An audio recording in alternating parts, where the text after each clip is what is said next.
Hey, Shalom. I want to start off by giving all praise and glory to Yahweh Bashim Yahshua Bashim Rakah HaKodash. This video is going to be entitled Promises. Um, Throughout basically going through this history and reading in these scriptures, I've noticed that people, Christians mainly, tend to get away from the promise that was bestowed on Abraham, Isaac, and Jacob. Okay? That promise never happened, you know? And when you go down this list of things, it's like, this is what this was all about, you know? So if it was promised to a seed and a bloodline from the very jump, how can someone put themselves inside of a promise and an adoption that wasn't for Slovakia, wasn't for anyone else? Okay? Genesis 17:1. And when Abram was 90 years old and 9, the Lord appeared to Abram and said unto him, I am the almighty power, walk before me and be thou perfect. And I will make my covenant between me and thee and will multiply thee exceedingly. And Abram fell on his face, and the Most High talked with him, saying, As for me, behold, my covenant is with thee, and thou shalt be a father of many nations. I will establish my covenant between me and thee and thy seed after thee in the generations for an everlasting covenant, to be a power unto thee and to thy seed after thee. And the Most High said, Sarah thy wife shall bear thee a son indeed, and thou shalt call his name Isaac. And I will establish my covenant with him for an everlasting covenant, and with his seed after him. Okay, so we're establishing the foundations of this promise. Okay, 20.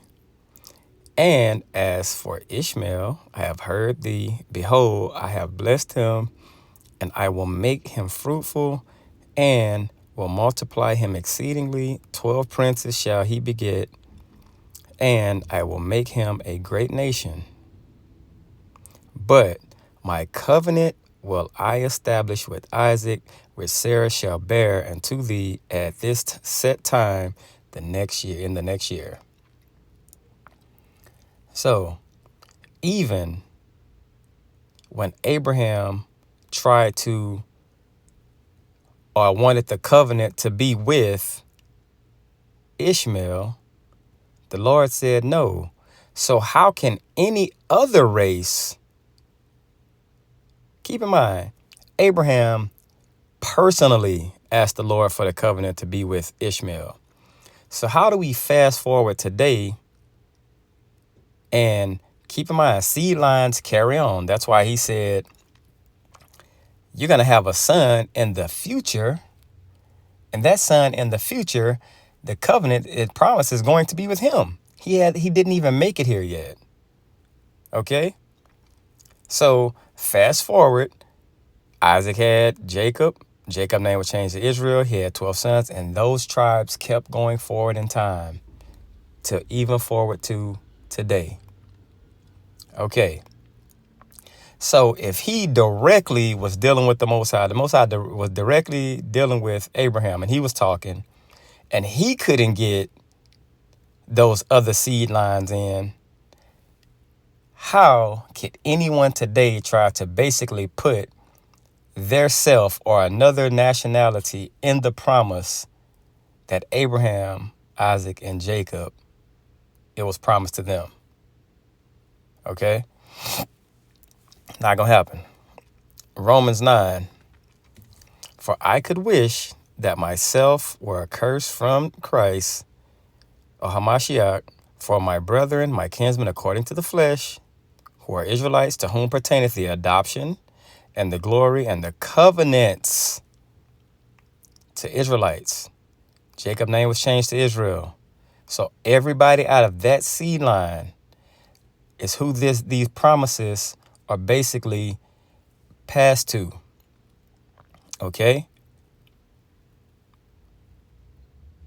And the giving of the law and the service of the Most High and the promises. It's basically telling you these promises is for these people. Okay? Let's go a little deeper. Verse 7. Neither because they are the seed of Abraham are they all children, but in Isaac shall thy seed be called. In Isaac's seed, that's the chosen line. That is, they which are the children of the flesh, these are not the children of the Most High. Clear separation. And keep in mind, all of these things that played out back then are basically here right now. Because this is in a so-called New Testament. And it's reliving it over for people who just don't get it. Okay? But the children of the promise are counted for the seed. Sperm line, which was through Abraham, Isaac, and Jacob. Those promises, that seed, were these promises counted to, no one else. Deuteronomy 1:8. Behold, I have set the land before you.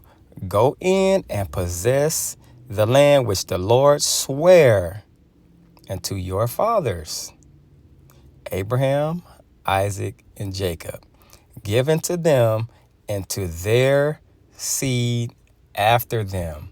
This was supposed to be something that was continual through this seed line as paradise. Okay? It was supposed to be something, and it's never happened. That's what we're waiting on. So when I had to break this down to a Christian thinking they knew something, but just telling them the promise never actually went all the way through, because the land that was promised to Abraham, Isaac, and Jacob, even right there in Deuteronomy, it didn't happen.